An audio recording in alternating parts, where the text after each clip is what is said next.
Hi everybody. Well, since Siddharth and I consider Raamdeo ji our guru in terms of being able to foresee things as to how investments, economy, markets, companies grow, I'm going to bowl the first ball to you, Raamdeo ji. The topic, as we all have been discussing for the past hour, is vision of India in 2030. Let me first put a caveat on the table. If we had discussed Vision 2030 in the year 2020 in January, we would have gone awfully wrong. Who would have known that about 20 months would be washed off? So I want to place that caveat on the table. We are assuming that these extraordinary black swan events are not a regular thing. After all, the previous flu was 100 years ago, the Spanish flu in 1918. So we are assuming a reasonably, stable set of events, and all the projections will be subject to some extraordinary developments that may come our way, the black swan events. But that said, Raamdeo ji, how are you looking at in the Indian economy, markets, purchasing power in 2030? Yeah. Good evening, friends, and it's a pleasure to be talking to Lata from here. This is the benefit of post-COVID, So, yeah, coming back to Indian economy, I would go by the long-term trends, what has happened in India for the last 15, 20 years and what is likely to happen. Because, as you said, this COVID has happened. I don't know, now we are into the war, and Russians are saying it's a third world war. Russians are saying it's a third world war. Nobody wants to listen to them. Everybody is saying that they वो डराने के लिए बोल रहे हैं sir. लेकिन it's a complex thing. We thought that it will be over in 7 days, and now it's already 62, 63 days. A lot of these uncertainties come. Hello. Yeah. So a lot of uncertainties come, and time is the only kind of medicine for that. For a period of time, everything, like when war started, ruble traded 140 ruble to a dollar, as if Russia is finished economically. Now it's back to actually higher than pre-war. It's now 73, 74 ruble to a. So mean reversions will happen. Mean reversion, and then the world realizes that right now everybody wants to be Atmanirbhar. First Modi started Atmanirbhar, now everybody wants to be Atmanirbhar. But it's an interdependent world. How can I don't know from where this mic comes from. We are so interdependent. I don't think we can take away the interdependency. And that's how the world has progressed in the last 30, 40 years. And I would believe that going forward also this interdependence will take its logical course. The guys who are coming on the way, they'll be cleaned up in one way or other. So I would think that the march of the human race, the Indian economy and other economies will go at the pace at which we have seen recently in last 10, 15 years. And that's where we come to about 6, 7%. Assuming a growth of? Say 6 to 7% and 5 to 6% kind of inflation. So that gives you upwards of double digit, 10 to 11% nominal GDP. Now the issue is that will the dollar rupee will be 75 after 10 years. If it is 75, then your dollar growth is at 10%. If that 75 goes to maybe 80, 85 or something, 2, 3% decline which you expect, that if that goes, then your instead of 10, you have a 10% GDP. Instead of that 8% dollar GDP growth rate. So if you do it 8%, it takes 9 years to double. If you do it 10%, it takes about 7 years to double. So you are at 22. In 29, you should be 6 trillion, or it was in 2030.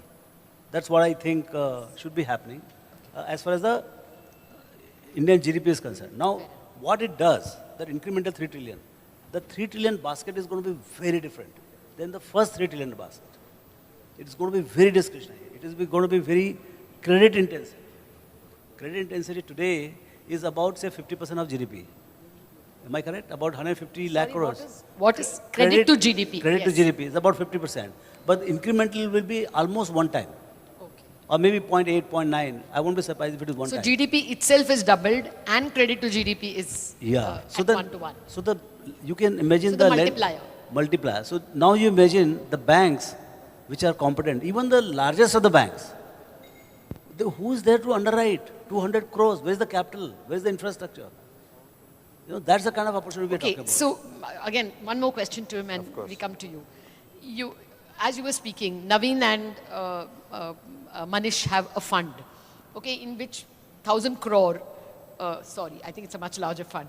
20,000 crore has been invested. Or let me take a round figure of 10,000 crore. How will it be invested now? I mean, its size automatically is, say, 10 times in 10 years. Where will you invest it? How different will, today you're probably going to have 40% in banks. You will have perhaps metal companies if you're going to take the Nifty distribution. How different will it be in 2030? Yeah. So, no, 2030 is the end. Yes. So you have Okay. to, you have All to right, visualize. 2026, 27. Yeah, so you have to visualize the businesses, the companies which are going to be flourishing in 2030. The seeds are already shown. They might be 1,000 crore company, 3,000 crore company, 5,000 crore company, or a bank which could be 50,000 crore bank. Will it be a 5 lakh crore bank? No, I'm asking you sectors. Will you be Sec- in housing? Yeah. Because there will be. So it's all open. That is for the fund manager and where he sees the opportunity. See, because his understanding is not my understanding, or my understanding not his understanding. He has some comfort with certain management, certain companies, certain businesses, his own readings. That will decide. But broadly, the big businesses, whether it is IT, whether it is banking, whether it is insurance, your broking, your asset management, see, ultimately where money is made, where is the corporate profit pool? The 6 lakh crores profit जो बनता है, profit pool किधर है? तो वहीं आपको जाना पड़ेगा ना. जहाँ profit pool नहीं है, वहाँ पर तो क्या, मतलब is finding oil in Ganga. अरे गंगा में पानी मिलेगा. So he has to go where money is going to be made. Where the money is there, say like Siddharth's company, specialty chemicals, we're talking about it. So ऐसा लगता है कि that can become very large sector. So he has to find one or two entrepreneurs who not only, see, vision is for everybody.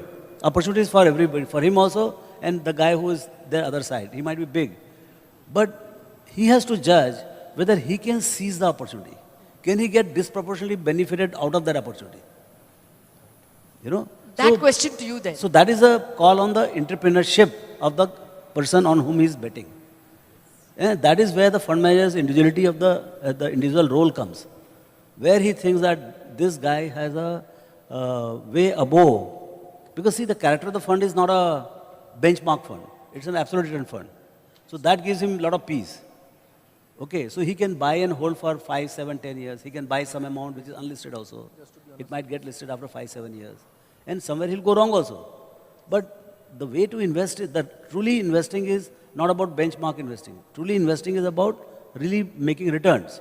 And that will come when you are able to see future of the companies and you are able to understand and you put your money bets now and the future then evolves. That's why you have a Q in your QGLP, and that's why it starts with Q. You look for the quality both of the product and of the entrepreneur. Okay, Siddharth, now I leave it to you to choose. How are you, first of all, positive on the growth story? And what gives you that positivity? Can you see clarity 5 years down the line or 8 years down the line in 2030? What do you see as growth drivers? So Lata, if I'm audible, right? Yes. So I would speak more on specialty chemical and chemical segment because that is what My question was with respect to specialty Specialty. chemicals. How positive are you and why?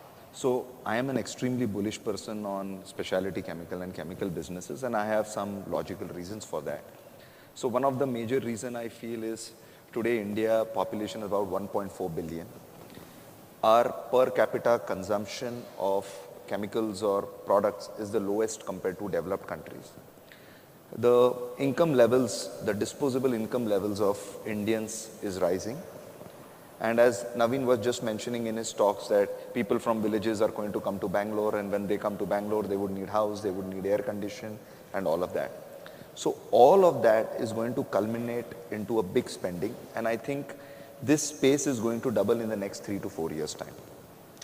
Apart from this, the second is China plus one. I think one of the most talked about parameter is China plus one. On China plus one, my detailed question to you is, are you seeing it in your life? Are you seeing Indian companies or Western companies wanting to include you or any other Indian company in addition to China or in place of China? Are you experiencing it? Of course, there is a big experience, and that is what gives me this bullish So I'll give you an example. So last week I was traveling to Hyderabad and I was visiting one of the very large listed company.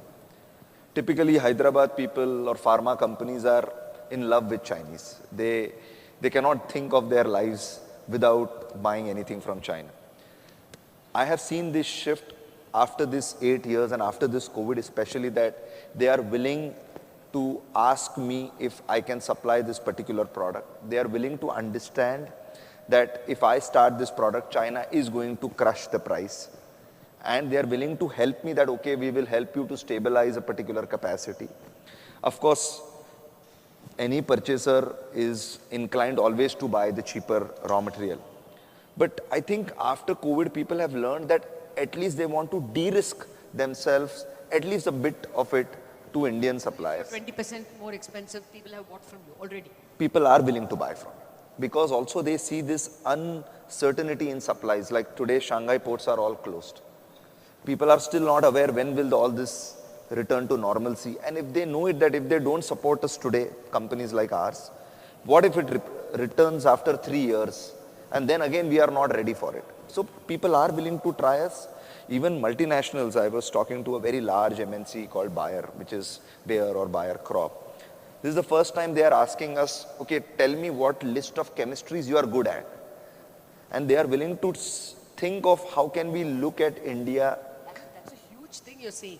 Because normally, you would go and push and say, मैं ये बनाता हूँ.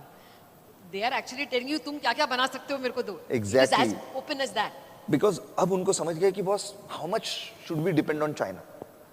Plus, honestly, I feel prices in China are also rising. Their environmental laws have become more stringent. I think manpower costs have increased in China dramatically. Government is not giving any more. So they are not giving these SOPs which they were giving to these chemical industry. So I think there is a lot of level playing now. And I think we will be benefit, of course, because our manpower is cheap compared to China, I feel. Our abilities are far higher. And we have, I think India is one of the countries where youth population is quite high. People are willing to work. And I think these parameters all put together will... when we read the Indian media, we get this big time. That, China plus one, apna time aa gaya. That, right. That feeling, that rhetoric is very much there. But when you read foreign media, you see a lot of mention of Vietnam. WSJ, Wall Street Journal is replete with stories of how this guy was sourcing from China and then now he has gone to Vietnam and he has so many problems. There isn't any one single point. They discuss other countries a lot. Right. So do you think we have a place under the sun or it may be grabbed by others? See, I'll tell you very simple. The total spec chem or specialty chemical market today, China controls about 25-30%. India is just 3%. We have a large room to fill. Even if we double that in the next 3-4 years, we are taking a very minuscule portion out of the Chinese. So there's place for us and for Vietnamese and whatever. There is space for Indian, there is space for Vietnam, there is space for Brazil. But why Indians? I think we have learnt far ahead. The chemical space in particular, I have rarely seen chemicals coming from Vietnam. Plus petrochemicals, ultimately all spec chem are crude derived and we need petrochemical complexes, which at least India is present with Reliance and IOCL and BPCL. We have that conglomerates. To Vietnam to create all of it will take a lot of time. We are already there. Fair enough. Raamdeo ji? Yeah, I mean, that's what, I thought you wanted to ask him on this issue. No, I think you asked about China plus, because opportunities, China is about $2 trillion, more than $2 trillion of export machine. We are at 400 billion. So, even, see, what happens is that in a $100 trillion global economy, China has, say, 10% allocation or 15% allocation. That is China's contribution. Now, in next 15 years, when the world goes from 100 trillion to 200 trillions, will the intensity of China will be same? My sense will be much lower. And opportunities will go to a lot of countries. See, it is not your birthright. नहीं, अभी China का नहीं तो उसके बाद India ही, ऐसा नहीं है. It can be Vietnam, it can be, and depending on merits, like textile might go to Bangladesh, something else might go to, electronic manufacturing can go to Malaysia, Vietnam, but there are a lot of things where India has the birthright, because you have the local base, technology, scale, सब कुछ है जैसे chemical And में people, we are at labor. 3%. Now going from 3 to 6 is possible because all the bases are there. They can set up 2x capacity, 3x capacity. So I mean, this is one segment where my sense is that this is going to happen. So I think in some segments like software and all, India has that extra opportunity. You know, now added with that is PLI scheme. You know, so that is another thing. So I think this all that might also help in shifting the China Plus strategy out of China into India.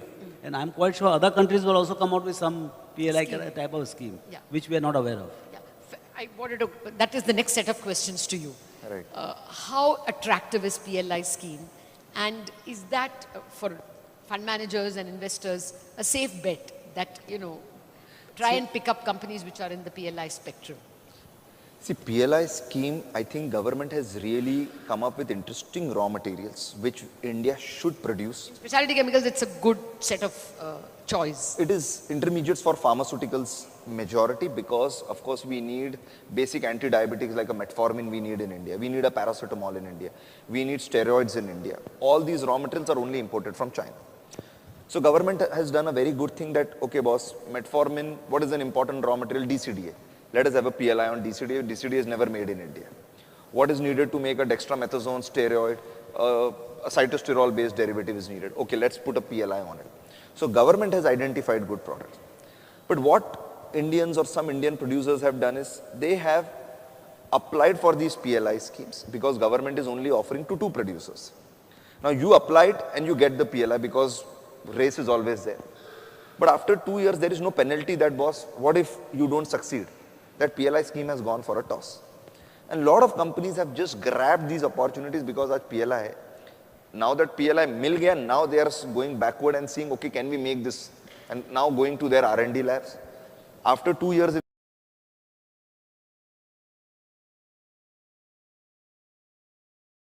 and the whole PLI scheme will not be as successful as the government has thought about it. You know, I saw some fantastic numbers today when I was preparing for this discussion. Somebody said that 4 lakh crore of investments every year for the next 4 years is possible because of PLI. You're that optimistic? Yeah, so all the state governments, they do their, whatever, investment mela or something like that. Yeah. And there lakhs and lakhs of crores are being pledged that we are going to set up this. The MOUs are being signed.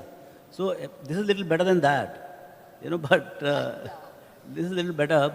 But I would agree with him that in some places it could be bigger than what they are thinking. But in a lot of places, this gaps will be there. What the government is thinking in some PLI and what actually fructifies. Because I would not think so much about the technology and all, but just the economics. I mean, there must be very good reason why we are importing from China. Absolutely. You know, so if that reason, China is not going to reduce, they're not going to make themselves unviable. So you have to come out with some kind of process whereby, despite China being there, you still make sense. So customers are saying that we'll prefer to buy from you at the same price or maybe few percentage premium to that. But that 5% premium, if somebody gives, does it make sense for you to put up the plant and do it? Because all the risk is taken by you. You know, so I think at that level. So I think this is an eye-opener that not every PLI license will fructify. Because Absolutely. people ne rumal dal diya because you want to reserve the seat, but you may not go and occupy the seat if it doesn't. And one more thing to it is that some of these technologies, for instance, fermentation, which is little chemical thing, we have forgotten these processes. Because we have not done this in the last 20 years. And all of a sudden now government wants us under the PLI, okay, come back and start this. We have no clue where to start. We are lost. Chinese have developed these technologies and gone far ahead, improving their yields, efficiencies, their costs have become so competitive. So what they have done in 20 years, we cannot do that in 3 years. Let's face that. No, I am willing to give up to 2030. My fundamental fear is they have captured 30% of the market and we are at 3% for a reason. Right. Are all those reasons removed? Not really. And plus, the We'll only edge, crawl. we'll crawl, but the margins, the space is very high. There is a lot of There is a lot of play for spec chem companies who are willing to innovate, who are willing to get into R&D, who are willing to come up with interesting technologies. I mean, I can give you some instance like for instance, clean science and technology. We made a product, we are making a product which goes into cosmetics and UV blockers. This product was only made by Chinese. Today we are proud that because of our interesting catalytic technologies, Chinese have stopped their production. And we are the company who is exporting now to China.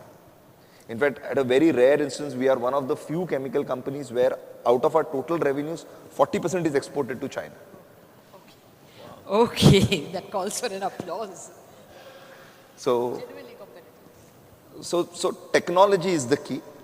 PLI schemes are useful, but ultimately we need to invest in R&D, we need to invest in processes, we need to really put our brains behind it. Just a PLI scheme will not solve the purpose, and we cannot just go out and compete with Chinese who are there in this race for the last 20 years. And trust me on this, Chinese are hardcore warriors. Once they see you are there, they will go as well all out to make sure that you do not survive. Yeah, they can undercut you seriously. Of course. But do you see the extent of specialty chemicals itself widening? I mean, you refer to metformin and a few other chemicals. Can, because you have succeeded in this, do you see this multiplying very quickly? Because that's what happened in software.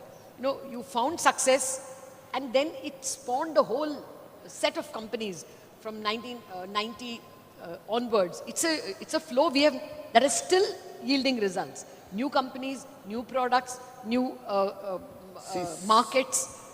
See, when I started the business in 2006, when we started at Clean Science, by the time we were up in the production game, say 2009, we were really scared of even thinking of getting into Chinese market. We knew we will never be successful.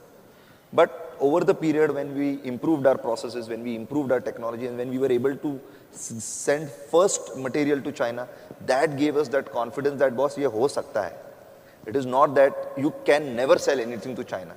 And today what I have seen is when we make our first dispatches to China rather than going to India. Okay, so it need not be a smooth curve.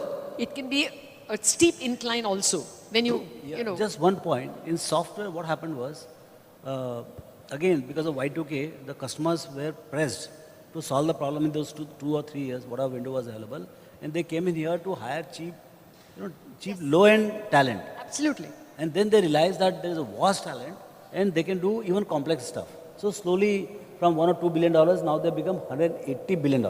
It has become the biggest mainstay of India's forex earnings. Okay. Now, chemical is also that bigger an opportunity, almost $700-800 billion opportunity. The only issue I see is that in software, you are not competing with Chinese price. See, it was Indian cost, American value. Here it is Indian cost, Chinese value. Absolutely. Because at a price level, finally you have to compete with China plus minus 5%. Not like the gap, $5 to $25. Here it is $5 to $5.50. So you have to be innovative in technology, and you have to maybe innovate in scale so that you can still survive, because if China reduces from 5 to 4.5, what will happen to you? Absolutely. So you have to be always worried about that. Well, Raamdeo ji, to come back to the original issue of how you envisage the market when it is a $2 trillion or a $3 trillion economy to what it will be in, according to your calculations in 8 years, a $6 trillion economy. Do you think this can falter because of the K-shaped recovery? It is very clear that in the past 2 years, GDP has grown only by 1.7%. Now we have the latest employment numbers. If you compare it to March 2020, the unemployment has risen by 1.7%. So clearly, the growth is small, but it has gone, predominantly to the upper part of the economy. And a larger part of the lower part of the K is underserved or unserved. So can that put a stop to the growth of the market? The migration from lower part of the K is... But aggregate growth will still be there. Now, what will be the shape of growth? So initially, when you are coming out of the COVID, clearly in the COVID, the lower rung got worst hit. Everything was closed. So these guys who were on the roadside, they were doing small things, theater में काम कर रहे हैं, movie shooting में काम कर रहे हैं, सब बंद हो गया था.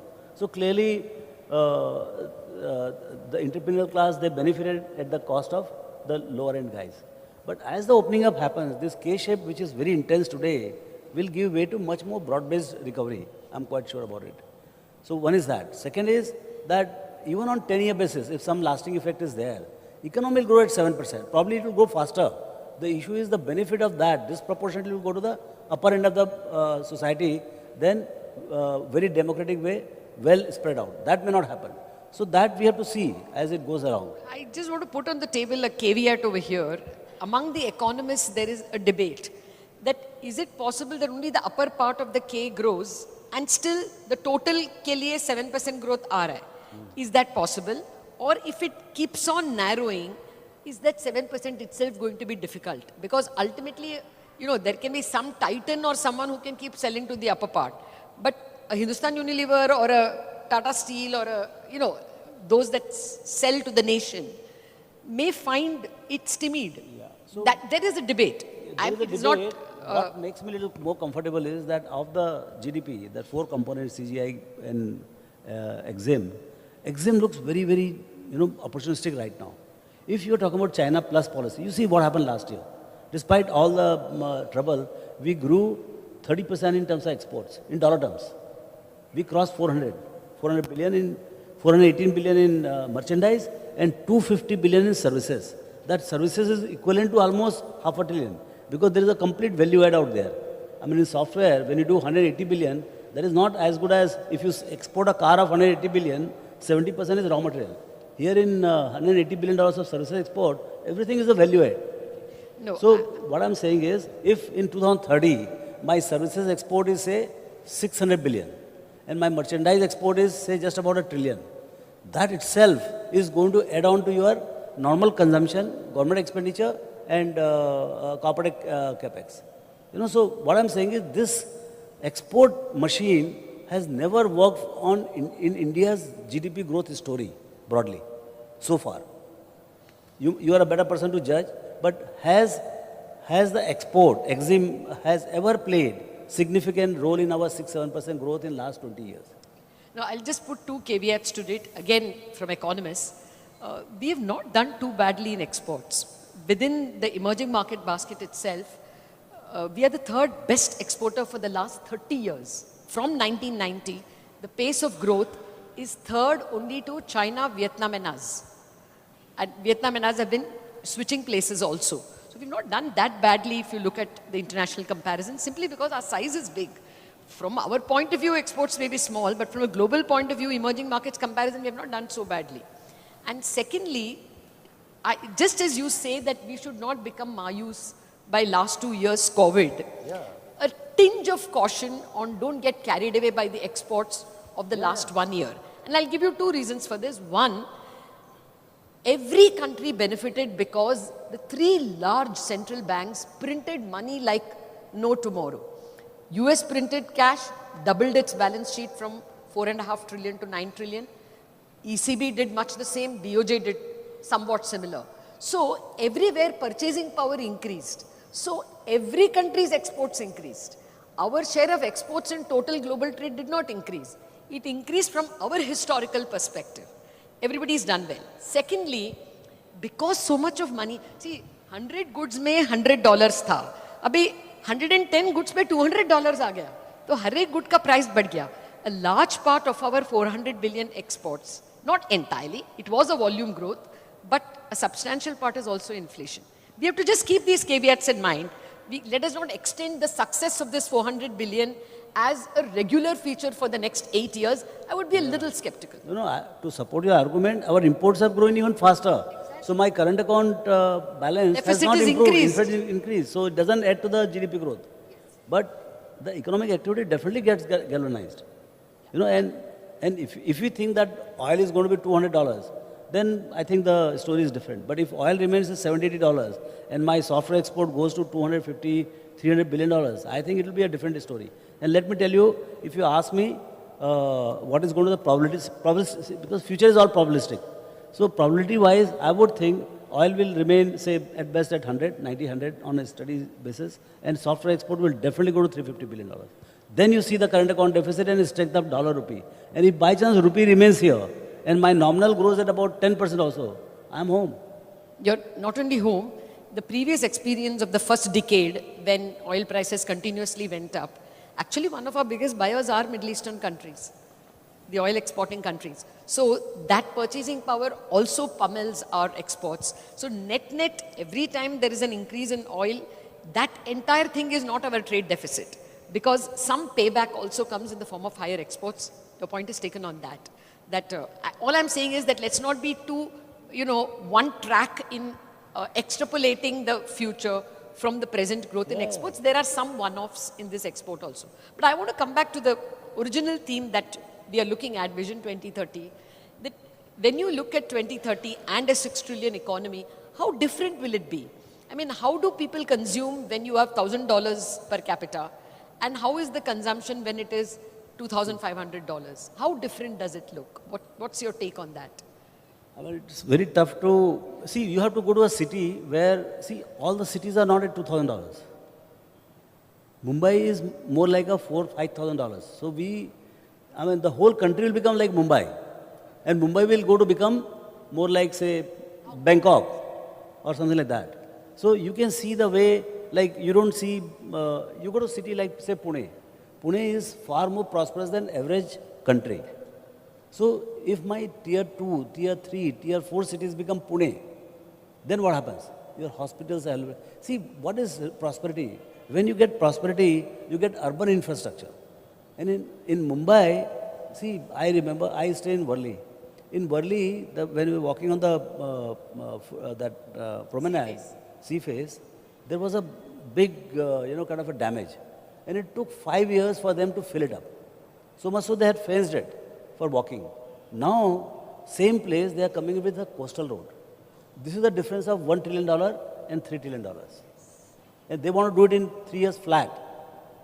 So the kind of size of the infrastructure projects will get, the size of the houses. South Bombay in 2003, there were no cranes. You ask them. There were no cranes, no constructions. Today, you get out from here, there's so many towers and all of them are 60 stories, 70 stories. This is not without money. Who's going to buy? 50, 60 crores a flat is not a common thing. So one of the biggest beneficiaries will be real estate. Real estate, because we are service economy, as we talked. For 100 square feet of office space, you need 1,000 square feet of living space. So if you do 1 million new jobs, fresh new job, absolutely fresh, you need 100 million square feet of office. And you need 1 billion square feet of living space. So you imagine if by chance this software export boom of 15% continues for 3 years, 3 years only, you would have recruited 3 million guys. So you need 300 million square foot of office space and 3 billion square foot of potential housing. And you think of it, on that 3 billion square foot, what kind of mortgage you are talking about? And what it does to the banking system. So, it has its own multiplier effect. Fair enough. So clearly real estate and finance, economy facing areas are positive. To come back to chemicals actually, what other trends do you see? I mean, you spoke about the specialty chemicals that are, if you have to broaden the trend, what other trends in specialty chemicals? Do you see more coming in? How do you visualize 8 years down the line? See, I see, of course, with this geopolitical tensions, with this COVID, there is blips in the economy of our chemical zone, but it is also leading to consolidation. The weakest in the link will not survive. The people who are willing to accept these challenges, people who are willing to get into backward integration, people who are willing to try these new things and make themselves a little bit interdependent are going to survive and are going to go a long way ahead. So this is definitely the trend I am seeing. I am seeing people are talking about green technology, people are talking about sustainability, people are talking about EHS, which definitely 5 years ago, I did not see this. We were, I think, one of the very few companies when we started, the whole motive was to come up with cleaner processes, and hence we designed the name as Clean Science and Technology. We thought, thoda karenge but saaf karenge. We'll do little bit, but we'll do in a cleaner Now fashion. you get a premium for ESG. And now see, after 15 years, that has played out so well in our favor, and we are getting premium for that. So, but I think now, looking at us or looking at this whole spec chem zone, I see not only us, even the newer entrepreneurs which I see coming up are also looking at coming up with newer technologies, coming up with newer processes. Today, the employment which we were hiring chemists, we were hiring people from villages, small institutes, small colleges. The salary levels have gone up dramatically in chemical zones. There is shortage of people in chemical industry today because everybody is expanding, everybody is growing, and all of us need people. So again, we have the salary levels which were at 5 years ago is dramatically different, which is today. This further lead to disposable income increasing. To again answer your point, the youth today is willing to spend a lot of money on improving lifestyle. They want to have the gadgets which others also own. I see iPhones even in places like us in Kurkum, where people are coming up with iPhones, you know. So this is going to be the new trend. This is the new youth. People are willing to spend, and with e-commerce, life has become so easy. People sitting in offices. Consumer economy. The consumer economy is growing. People are not so much thinking, okay, about future generations and saving. That thing is there, but not as much as maybe. I think Raamdeo ji's and my generation had to save for our own house, and because we were so worried about having a roof, we saved for our child's house also. But I don't think our children will do that. So, genuinely, that would mean more consumer economy. Yeah, generally, see, I think consumption is function of how confident My you son are. spends much more than me. Yeah, but he's confident about, he's very qualified, and there is, because of this entire population and everything, the jobs are not that difficult. See, maybe not the very high quality jobs, but now the kids are not completely, if they are competent, if you are a chartered accountant, you are an MBA, you are a good technology guy, there is no dearth of job. You resign. I mean, I interview so many people, sir, I have already resigned. I said, this is crazy. I mean, you resigned a beautiful job and now you're interviewing with me. So, मेरे को पहले डर लगता था कि भाई whether you have been asked to go or something like that. But they are very peaceful. So, I think it is job security also to some extent. And not only in India, now they are looking at global opportunities. You know, they are studying globally and they have the global opportunities. So, I think to some extent that fear is gone, that I will be left without any jobs if I miss on that. So, that confidence that I can earn 10 lakhs rupees or 20 lakhs rupees, 30 lakhs, that gives them confidence that let me blow today. We didn't have that confidence. Ki bhai, we have to save for a house. That 30 years, 40 years it takes our type people to save for buying a house because there was no mortgage.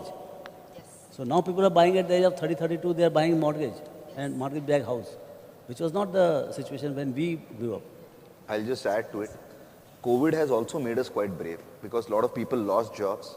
And you see the amount of startups which have come during the COVID times, in food segment particular. I think in my society or society across, every 10th house has a brand of food and they are trying to sell. And this has changed how people think. People are not so worried even People if are they becoming lose. entrepreneurial. People are starting to become entrepreneur, and plus of course these VCs and these funds and the valuation games which is happening, everybody wants to be an entrepreneur. So that is also changing the mind space. People are willing to take these 2 years sabbatical, try something, and if it doesn't work, okay, fine, no problem, we'll get back to the job. I'm not so sure that is going to be a lasting trend.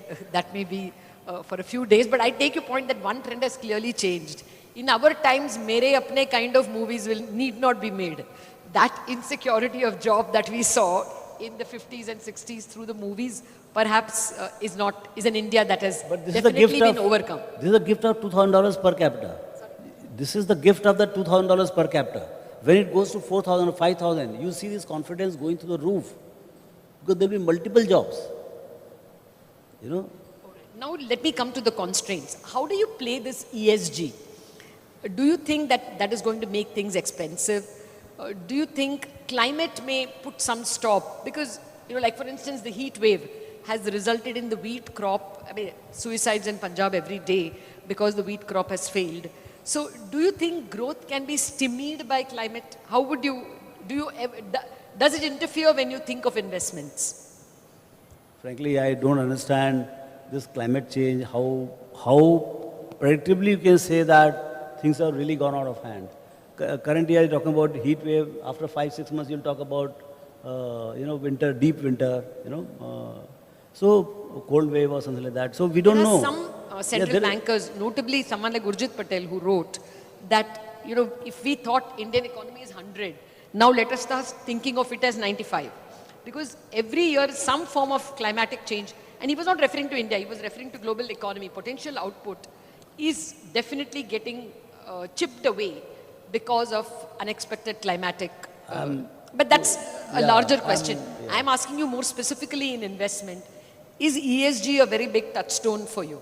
See, good governance and all, they're definitely part of the, when we say Q, quality of business, quality of management, clearly, they were not that explicit as ESG, but clearly we are practicing that. But now you'll be much more explicit and you say that, okay, I don't want to do this, I don't want to do that. And actually in the given current crisis, see, ESG has created havoc in the global economy.